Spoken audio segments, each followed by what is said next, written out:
Commander Hainul Park stood at the window of Earth Defense Command, looking at the setting sun. The orange light painted the sky in beautiful colors, but he couldn't enjoy it today. His tablet kept beeping with urgent messages, each one making the situation worse. "Commander, you need to see this." Jae-hi Kim, the military's top analyst, rushed into his office. Her usually neat black hair was messy, and her eyes showed she hadn't slept much. She held up her tablet, hands shaking slightly. Hainul turned away from the window. "What is it now?" "Another transmission from the Galactic Council. They're not waiting for our response anymore." Jae-hi played the message on the big screen. A tall, blue-skinned alien appeared. Its 4 eyes blinked in an odd pattern as it spoke in a computer-translated voice. "People of Earth, your time for peaceful discussion is over. You have hidden your true capabilities from us for too long. Submit to our oversight within 30 Earth days, or face the consequences." Hainul sat down heavily in his chair.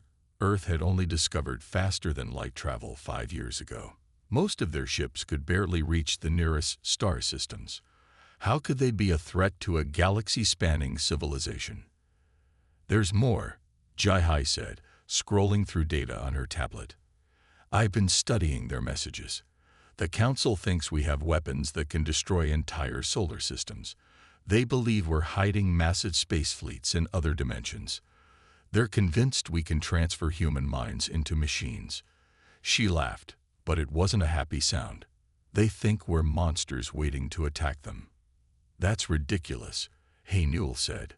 "We can barely keep our moon base running. Where are they getting these ideas?" The answer came from an unexpected source. Do-Yun Choi, their chief scientist, walked in without knocking. His white lab coat had coffee stains, and he was grinning like someone who had just solved a difficult puzzle. "It's because we're different," Do-Yun said, dropping a stack of papers on Hainul's desk. "Look at these reports. Every other species in the Council developed technology in almost the same way. They all followed similar paths, made similar discoveries in a similar order." He spread out several charts. "But humans, we're chaos. We developed advanced AI before we had good space travel. We made huge progress in quantum computing while still using fossil fuels. We created virtual reality before we cured the common cold. To them, we make no sense." Jae-hi's eyes widened as she understood. "So when they look at Earth, they can't predict us," Do-Yun finished. "They don't understand how we think or what we'll do next, and that terrifies them." Hainul walked back to the window. The sun had set now, and city lights were coming on. Millions of people down there had no idea that aliens were threatening their world. He had to protect them. But how could Earth fight the entire Galactic Council? "Call an emergency meeting," he ordered. "Get me the UN Secretary and all major military leaders. We need to decide how to respond." 3 hours later, Hainul stood in a large conference room. Screens on the walls showed leaders from around the world. The room was quiet as everyone read through the latest alien messages. Sun Nikang, Earth's newly appointed ambassador to alien civilizations, spoke first. "We could try to explain that we're not as advanced as they think. Show them our real technology levels. And look weak." General Taiwan Lee shook his head. "They might attack us anyway, just to make sure we never become a threat." Jae-hi had been quiet, staring at her data screens. Now she looked up, and Hainul saw something in her eyes. An idea. Maybe even hope. "What if," she said slowly, "we don't correct their mistake?" Everyone turned to look at her. "They think we're incredibly powerful," she continued. "They're scared of abilities we don't even have. What if we let them keep thinking that?" Hainul leaned forward. "You want us to bluff? Pretend we're more advanced than we are?" "Exactly." Jae-hi stood up and walked to the main screen. "Look at their messages. They're already convinced we have these amazing technologies. All we have to do is not deny it." The room burst into argument. Some leaders thought it was too risky. Others worried the aliens would see through the deception. But Newell was thinking about something else, how humans throughout history had won battles by making enemies think they were stronger than they really were. It could work, Du Yun said, surprising everyone. I could create technical documents that hint at advanced technology, make them believable but impossible to verify. The Council's own fear will fill in the gaps. Sun Li nodded slowly, and I could craft diplomatic responses that imply great power without actually claiming anything. Let them scare themselves. Newell looked around the room. It was crazy, dangerous. If it failed, Earth might face an even worse reaction from the Council. But what choice did they have? We need to vote, he said. All in favor of attempting this deception, raise your hands. One by one, hands went up. On the screens, world leaders nodded their agreement. They were really going to do this. Try to bluff their way out of an alien invasion. Jahai, Newell said, you thought of this plan. I want you to lead the strategic team. Figure out exactly what the aliens think we can do and how we can support those beliefs. Du Yun, start working on those technical documents. Make them complex enough that the Council's scientists will believe them, but vague enough that we can't be proven wrong. Sun Me, prepare our official response to the Council. Be diplomatic but mysterious. Let them think we're surprised they didn't already know about our capabilities. As everyone left to begin their tasks, Newell stayed in the conference room. Night had fallen completely now. He could see stars through the window, stars filled with alien civilizations that thought Earth was a deadly threat. His tablet beeped again. Another message from the Council, demanding their submission. Newell smiled slightly as he read it. The aliens were so sure they knew what humanity was capable of. They had no idea that humanity's greatest capability was making others believe what they wanted them to believe. In her office, Jihai was already building a database of everything the Council seemed to fear about Earth. Each alien message contained clues about what they thought humans could do. Some fears were based on misunderstanding Earth's technology. Others seemed to come from their own imagination. Look at this, she told her team, pointing to a translated message. They think our internet is actually a network of linked human minds. They saw people sharing thoughts and feelings online and completely misunderstood what was happening. Du Yun laughed when she showed him. That's perfect. We can use that. I'll write some papers about our global consciousness network that make it sound even more impressive than what they imagine. In another room, Sun Mai practiced her diplomatic responses. Each word had to be perfect. We are surprised by your hostile approach, she said to her mirror. Humanity had assumed the Council was fully aware of Earth's current status and capabilities. The words were carefully chosen. They didn't claim any specific abilities. They just suggested that Earth was so powerful, they thought everyone already knew about it.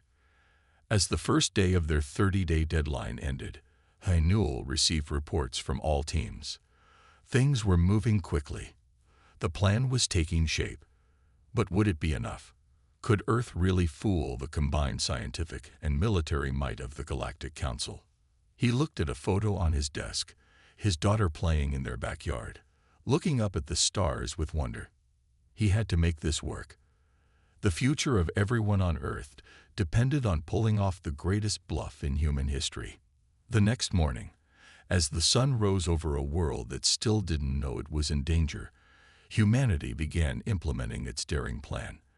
They would fight the Council not with weapons they didn't have, but with humanity's real greatest weapons: imagination, creativity, and the ability to make others believe. The grand bluff had begun. 5 days had passed since Earth decided to trick the Galactic Council. Jihai Kim hadn't left the Defense Command building in all that time. Her office walls were covered with alien messages and analysis charts. Empty coffee cups littered her desk. I think I found something important, she told Commander Newell Park when he brought her breakfast. She pointed to several messages on her screens. The Council is watching us through hidden satellites, but they're only looking for specific things: energy signatures, radiation patterns, and communication signals. Hanul set down the food tray. How does that help us? Jihai smiled. Because now we know exactly what to show them. She pulled up a new document on her tablet. I've made a list of fake projects we can pretend to have. Each one will create signals their satellites will detect. At that moment, Du Yun Choi walked in carrying a stack of papers. The technical documents are ready, he said proudly. I wrote them in the most complicated way possible. Even I barely understand them now. Hanul picked up one of the papers. The title read Quantum Phase Shifting, Principles and Applications in Defense Systems. Below it were complex equations and diagrams that looked impressive but meant nothing. Will their scientists believe this? He asked. Du Yun nodded. That's the clever part. I used real quantum physics as a base, then added layers of made-up terms. It's like building a fake house on a real foundation. From far away, it looked solid. In another part of the building, Sun Mikang was recording Earth's first major response to the Council. They had waited 5 days to reply, making the aliens nervous. Now it was time to start their deception. Honored members of the Galactic Council, Sun Mai spoke clearly into the camera. We have received your messages with great interest. However, we are confused by your hostile approach. Earth has always maintained a policy of peaceful development. She paused, just like they had practiced. We assumed our defensive capabilities were well known to the Council. Perhaps we were mistaken. We welcome further dialogue to clear up any misunderstandings. The message was sent. Now they had to wait for the Council's reaction. They didn't wait long. 2 hours later, alien sensors detected unusual energy readings from Earth's moon base. Du Yun had set up special equipment to create false signals. The readings suggested some kind of powerful technology was being activated. They're watching, Jihai reported, monitoring the alien satellites. Their scan patterns just change. They're focusing all their attention on the moon. Hanul watched the sensor data. What exactly are we showing them? Nothing real, Du Yun explained. We're just making their instruments detect patterns that match what they expect to see from advanced quantum technology. It's like making shadow puppets. We're just creating shapes they think are dangerous. The Council's response came quickly. They demanded to know what Earth was doing on the moon. They threatened immediate action if the weapons weren't deactivated. Sun Mai sent another careful message back. We are merely conducting routine maintenance on one of our older defense platforms. We will adjust the power levels to avoid causing concern. Earth has no desire to appear threatening. The energy readings from the moon slowly decreased. The Council's panic subsided. But now they were even more convinced that Earth had hidden weapons. It's working better than we expected, Jihai said during the evening briefing. They're starting to see threats everywhere. Look at these new scans. They think regular weather satellites are some kind of dimensional monitoring network. Hanul rubbed his tired eyes. But we can't just keep making them nervous. We need them to accept Earth as an equal, not an enemy. I have an idea about that, Sun Mai said. She showed them a draft of a new message to the Council. What if we start hinting that Earth chose to limit its expansion into space? Make them think we could have built an empire but decided not to. Du Yun caught on quickly. Yes, I can create some documents about Earth's philosophical choice to focus on internal development. Make it sound noble instead of threatening. The next few days were busy. They leaked fake documents where the Council's spies could find them. They created false sensor readings that suggested huge power sources hidden under Earth's oceans. They even set up harmless light shows in the upper atmosphere that looked like advanced defense systems being tested. Everything was going according to plan until they detected a Council probe ship entering the solar system. They're coming to take a closer look, Hanul announced to the emergency meeting. All our fake signals and documents won't help if they get close enough to see the truth. But Jihai was already working on a solution. We can use the same tricks, just bigger, she said. Du Yun, can you set up more of those false energy signatures? Make them strong enough to interfere with their sensors. Du Yun typed quickly on his tablet. Better than that. I can make it look like we have some kind of invisible shield around Earth. Their sensors will show them exactly what they fear most. Defenses they can't understand. As the probe ship got closer, Earth put on its biggest show yet. Strange lights appeared in the sky, visible even from the ground. Scientists released papers about testing atmospheric defense grids. The internet was filled with carefully planted discussions about Earth's protective fields. The probe ship stopped at the edge of the solar system. For 3 tense days, it ran scan after scan. Earth maintained its light show and false signals. Finally, the ship turned around and left. They bought it, Jai said, watching the probe disappear from their tracking systems. They really believe we have technology they can't match. Hainul should have felt relieved, but he was worried. We've convinced them we're powerful, but have we convinced them we're not a threat? There's a difference between being respected and being feared. Sun Mai had been thinking about this. The next phase of our plan needs to focus on showing Earth's peaceful intentions. We need to make them see us as a potential friend, not just a dangerous neighbor. She started drafting a new series of diplomatic messages. These would suggest that Earth had been waiting for the right time to join the galactic community, that humans wanted to share their unique perspectives with other species. 20 more days until their deadline. Hainul reminded everyone. We've made good progress, but we're not safe yet. One mistake, one sensor reading that doesn't match our story, and everything falls apart. That night, as he looked at the stars again from his office window, Hainul thought about what they were doing. Humanity had always told stories, created myths, made others believe in things that weren't real. Now they were doing it on a galactic scale. The deception was working, but it needed to do more than just work. It needed to create a future where Earth could truly join the galactic community. They had to turn their lie into a bridge, not a wall. In her office, Ji-hai added another false energy signature to their display. On the moon, Du Yun adjusted the equipment, creating sensor ghosts. In the diplomatic center, Sun Mai practiced her next speech. The Grand Bluff continued, growing bigger and more complex every day. But now it had a new purpose, not just to protect Earth, but to help humanity find its real place among the stars. 15 days had passed since Earth began its great deception. The moon was full, shining brightly over the Earth Defense Command building. Inside, Du Yun Choi was creating his most ambitious fake technology yet. I call it the Consciousness Transfer Network, he told Commander Hainul Park, pointing to complex diagrams on his screen.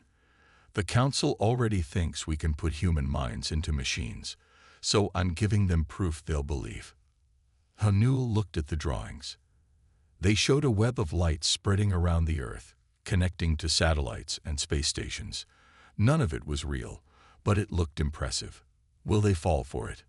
They already are, Jae-hai Kim said, walking into the room with her tablet.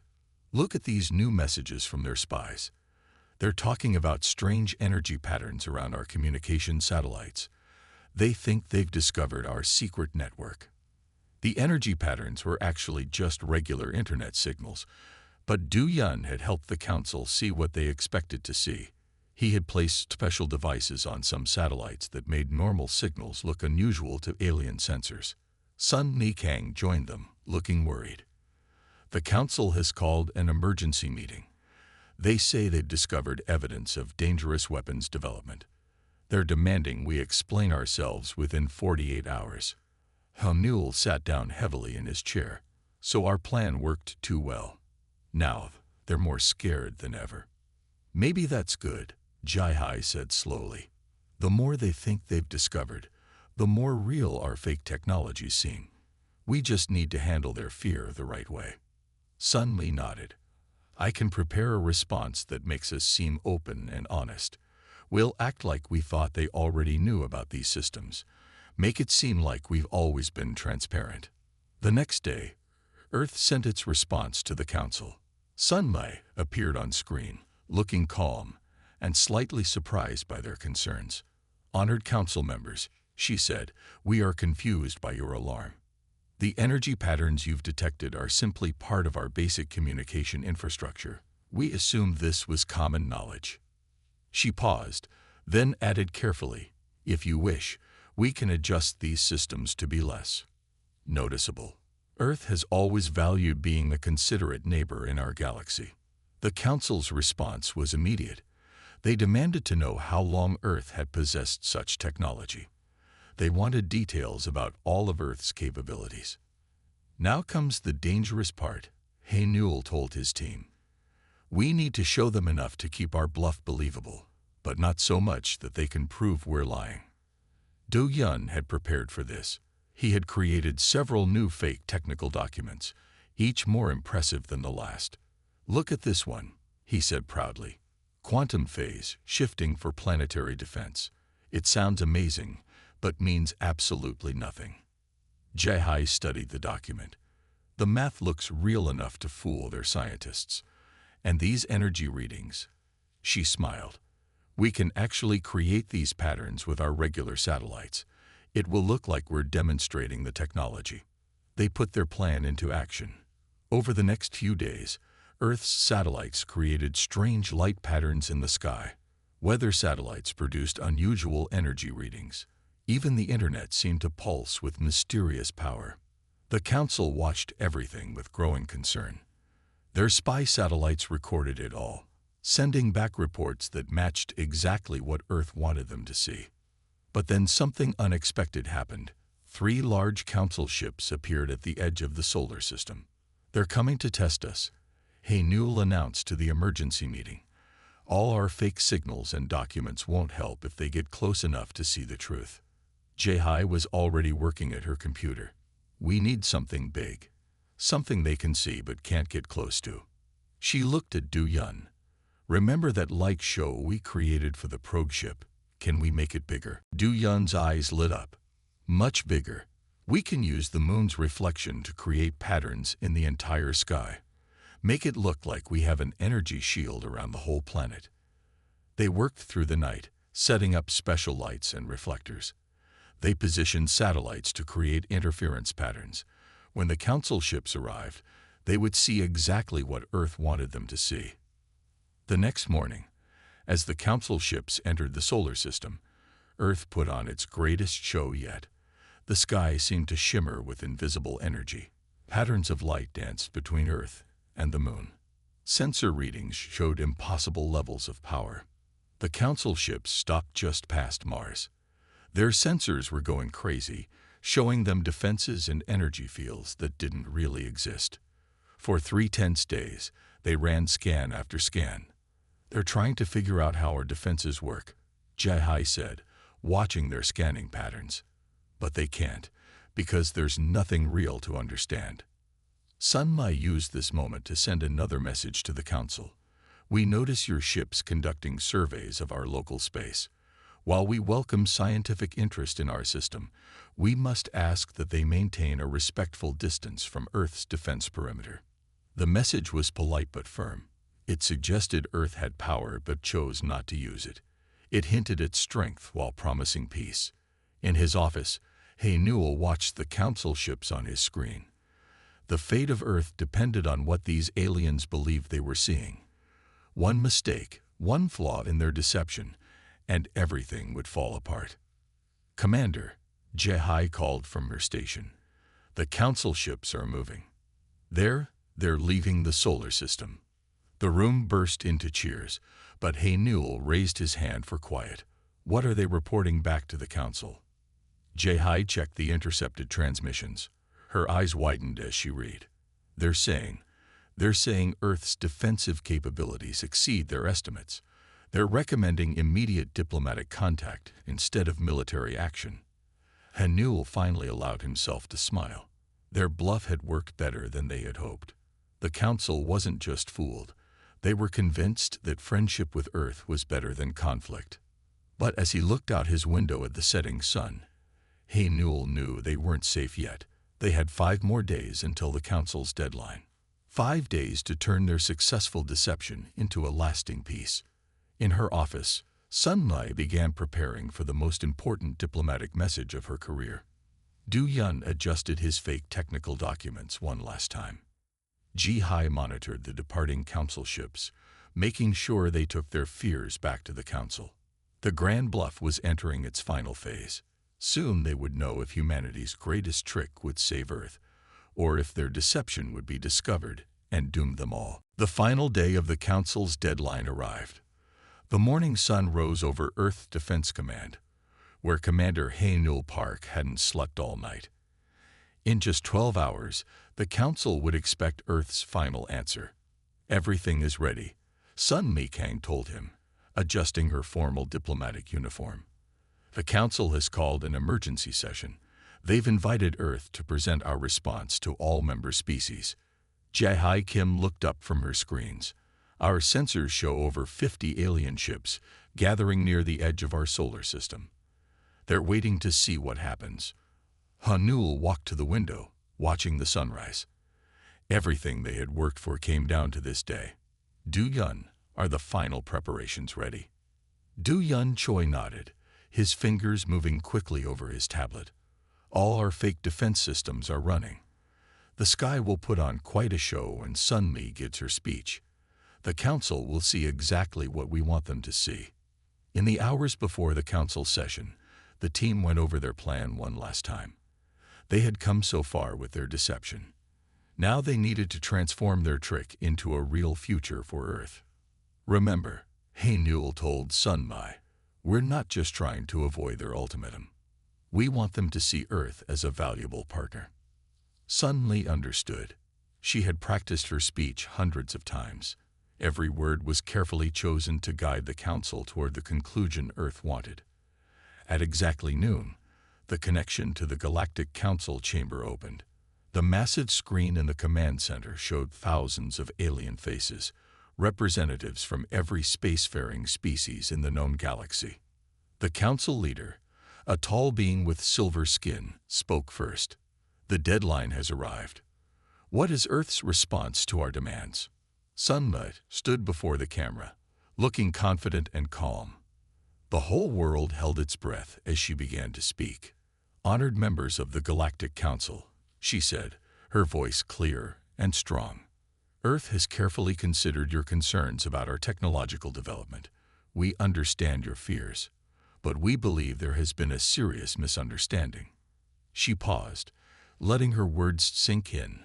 Above Earth, carefully planned lights began to dance in the sky, visible to every alien sensor watching the planet. "Earth has never hidden its capabilities," Sun Mi continued. "We simply assumed the Council was aware of our development path. Our choice not to expand aggressively into space was exactly that, a choice." The Council chamber erupted in surprised murmurs. This was not the response they had expected. "For centuries," Sun Mi went on, "humanity has focused on internal growth and understanding. Yes, we have developed technologies that might seem unusual to others, but we have always intended to share our knowledge when the time was right." Du Yun activated more of their prepared displays. The alien ship's sensors detected massive energy readings around Earth, all carefully crafted illusions that matched their fears and expectations. "Earth does not wish to be seen as a threat," Sun Mi said. "We wish to be seen as what we truly are, a young species with unique perspectives that could benefit the entire galactic community." The council leader leaned forward. "You claim you could have expanded into space, but chose not to. Why should we believe this?" This was the moment they had prepared for. Sun Mi smiled gently. "Because, honored council, your own ships have confirmed our capabilities. Your scientists have studied our technology. You have seen what Earth can do. Yet in all this time, have we ever acted aggressively? Have we ever threatened anyone?" Jae watched the alien representatives carefully. She could see them processing this idea. Earth's power, which they thought they had discovered despite human attempts to hide it, was being presented as something humans had chosen not to use. Perhaps, Sun Mi suggested, instead of demanding Earth limit itself, the Council might consider a different approach. "We propose a partnership. Earth can share its unique technological and philosophical perspectives. In return, we would welcome the chance to learn from other species. The council chamber was silent for a long moment. The council leader consulted with other senior members. The fate of Earth hung in the balance. Finally, the council leader spoke. "Your words are interesting, Ambassador Kang. You suggest Earth has had great power, but chose restraint. This is not common among young species. Humanity has always valued wisdom over simple power." Sunmai replied. "We believe the same is true of the council." Hanul watched as the council members discussed among themselves. Their entire plan depended on this moment. Would they accept Earth's offer of partnership or see through their deception? The council leader raised all four hands for silence. "We have reached a decision." Earth's response shows unexpected wisdom. "Instead of our original demands, we propose a new agreement. Earth will join the council as a full member, sharing its knowledge while learning from others." The command center burst into quiet celebration. Their bluff had worked perfectly. But Hanul noticed something in the council leader's next words that made him smile even more. "Of course," the leader said, "we will expect Earth to maintain its current policy of measured development and peaceful expansion." Of course, Sunmai agreed smoothly. They would have no trouble maintaining levels of technology that had never really existed. As the council session ended, Earth had gained everything it wanted. The aliens would now help humans develop real technology, believing they were learning Earth's secrets in return. "We did it," Jai-Hai whispered, looking at the celebration around her. "We really did it." Hanul gathered his core team, Jai-Hai, Du-Yun, and Sunmai. "Now the real work begins," he told them. "We have to turn our deception into reality. The council will be watching us closely. They'll be watching for things they expect to see," Du-Yun said with a grin. "And we're very good at showing people exactly what they expect." That evening, as the sun set on humanity's greatest trick, Hanul looked at the stars again. Soon Earth ships would travel to those stars not as potential enemies, but as welcomed friends. Their bluff had bought them time. Time to develop real technology. Time to truly become the advanced civilization they had pretended to be. In the end, he told his team, "We didn't trick the council. We showed them what humanity could become. Now we just have to make it true." All across Earth, people celebrated their planet's acceptance into the Galactic Council. They didn't know about the grand bluff that had saved them. They didn't know that their leaders had turned the council's fears into a bridge to the stars. But they would know the results. Earth would grow and develop under the council's watching eyes. And one day, perhaps sooner than anyone expected, humanity would truly have all the capabilities they had only pretended to have. The greatest trick had worked. But the greatest achievement was still to come. Turning the lie into truth, the bluff into reality, and humanity's imagination into humanity's future.